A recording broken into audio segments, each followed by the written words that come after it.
जय हिंद। हम लोग देख रहे हैं कि उम्र के संबंधित कुछ सवाल है। जैसे कि पहला सवाल लिखा है कि सुरेश की उम्र किरण की उम्र की दोगुनी है।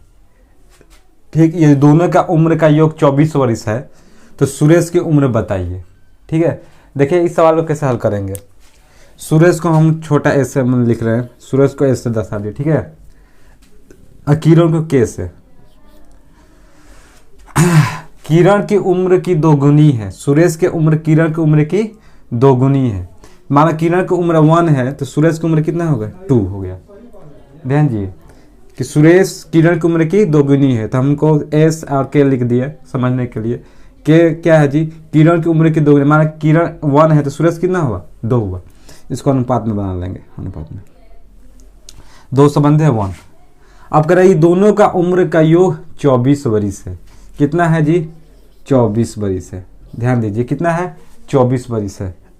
तो दोनों का उम्र कितना, मतलब 2 और 1 ये जोड़ लेंगे, 2 और 1 कितना हुआ, 3। इसी 3 से क्या करेंगे जी, उम्र का योग में भाग दे देंगे।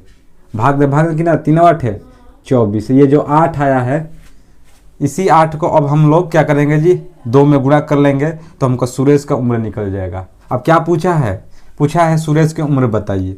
तो यही 8 को हम क्या करेंगे, 2 से, इसमें 8 को हम 2 से गुणा कर लेंगे। तो 8 से 2 से गुणा करेंगे तो सुरेश का क्या आ जाएगा, मेरा उम्र आ जाएगा। तो सुरेश की उम्र कितना हो जाएगी, सुरेश की उम्र जो होगी 2 गुणे 8 कितना हो गया, 16 वर्ष हो गया। कितना हो गया जी, 16 वर्ष हो गया। और चेक कर लीजिए, मान लो वही पूछता आपसे सवाल कि किरण की उम्र कितना हुआ, तो 8 में किससे गुणा कर लेंगे, 1 से गुणा करेंगे। ठीक है, तो निकल जाएगा 8 में से गुणा, किरण की उम्र कितना हो जाएगी, 8 वर्ष हो जाएगी। तो हमसे केवल पूछा था कि सुरेश की उम्र। आते हैं दूसरी टाइप सवाल। ठीक है, शायद आई होप समझ में आ रही होगी। आते हैं दूसरे टाइप सवाल। आते हैं दूसरे सवाल। सवाल को एक बार पढ़ लेते हैं। लिखा है कि अशोक तथा प्रदीप की आयु का अनुपात 4 संबंध 3 है। 6 वर्ष बाद अशोक की आयु 26 वर्ष हो जाएगी, तो इस समय जो प्रदीप है उसकी आयु कितनी है। सर उसी तरह करेंगे, अशोक का हम ए से लिख दिए और प्रदीप को पी से लिख दिए। ठीक है, अशोक प्रदीप के आयु का अनुपात क्या है, 4 संबंध 3। ये 4 हुआ, ये क्या हो जाएगा जी, 3।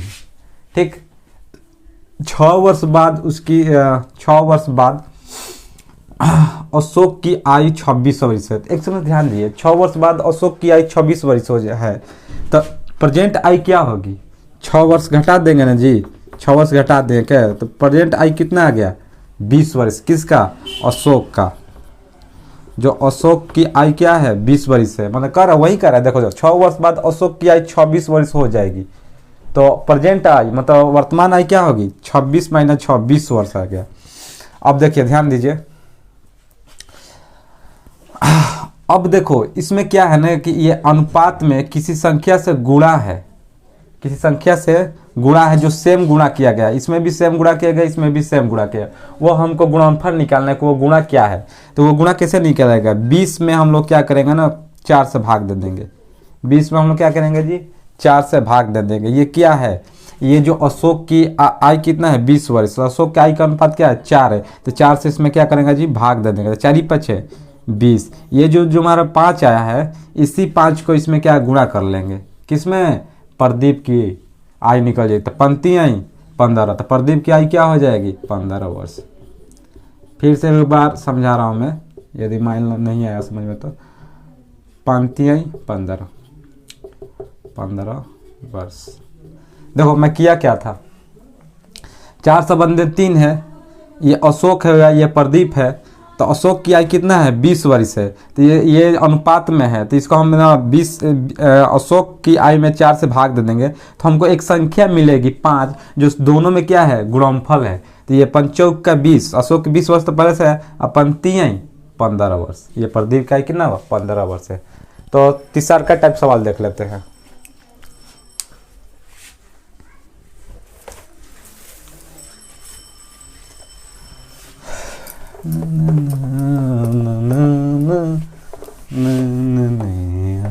आती है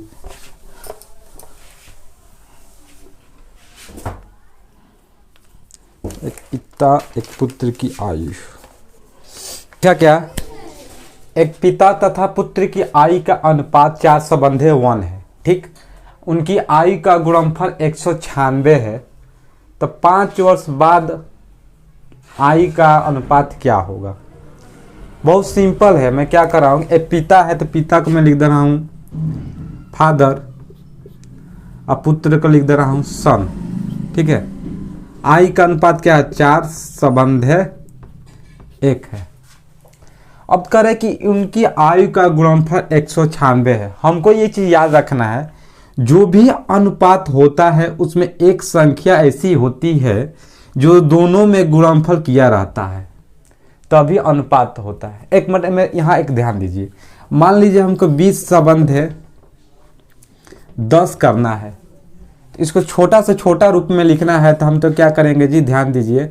10 दूनी 20 से ऐसे 10 दूनी 20 और 10 से कम 10 से। तो एक चीज 20/10 को हमने 2/1 लिखा है। अब चीज बताइए, इसमें दोनों में क्या ऐसी संख्या है जो दोनों में बराबर गुणनफल किया गया? वो संख्या 10 है। 10 दूनी 20, 10 में 100 गुणा किया 10। तो अनुपात में, अनुपात जो होता है सबसे छोटा सा छोटा रूप होता है, उसमें से एक ऐसी संख्या होती है जो दोनों में गुणनफल। हम उस गुणनफल को पता करेंगे। कह रहा है कि उनकी आयु का गुणनफल 196 था। हम मान लेते हैं कि दोनों में गुणनफल क्या है? x है। हो गया सवाल। अब उनके आयु का गुणनफल मतलब 96 था। 4x इंटू 1x को x लिख दीजिए केवल, कितना? 196। तो 4x स्क्वायर बराबर 196। तो x स्क्वायर बराबर क्या? 196/4। कितना बार कट जाएगा जी? यहाँ मैं लिख दे रहा हूँ x स्क्वायर बराबर 16 कितना बचेगा? 3 9 के 36। x बराबर क्या हो जाएगा? 7। x स्क्वायर बराबर 49, तो x बराबर 7 हो गया। ठीक है, x का मान क्या आ गया? 7 आ गया। हमसे क्या पूछ रहा है? 5 वर्ष बाद उनकी आयु का अनुपात। तो पहले काम करेंगे, फादर की उम्र कितना होगा निकालें। तो फादर की उम्र कितना हो जाएगा यहाँ पर? 4 में 4x, तो x का मान कितना है? 7। तो 4 गुणे 7 कितना है? 28 आ गया।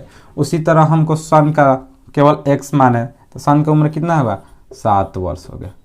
अब पूछ रहा है कि 5 वर्ष बाद उनकी आयु का अनुपात कितना? दोनों में 5 वर्ष जोड़ दो, दोनों में 5 वर्ष जोड़ दो। 28 5, 28 2 कितना? 30, 30 3 33, 33 एक मिनट 33 अनुपात है, अनुपात लगा दें। 7 5 12 कटेगा, 3 3 6 कटेगा, 2 1 3 कटेगा, 3 से 11 3 33, 3 बार कटा 4 3 12, 11 से बंधे 4 आपका क्या हो जाएगा? आंसर हो जाएगा। तो इसी तरह हम लोग करेंगे सवाल को। ठीक है, और बाय द वे मान लो किसी को समझ में नहीं आ रहा तो मैं प्रयास करूंगा थोड़ा अच्छे ढंग से और समझाने के। तो नेक्स्ट वीडियो में हम मिलेंगे, इसी का पार्ट 3 हम लाएंगे। ठीक है, धन्यवाद।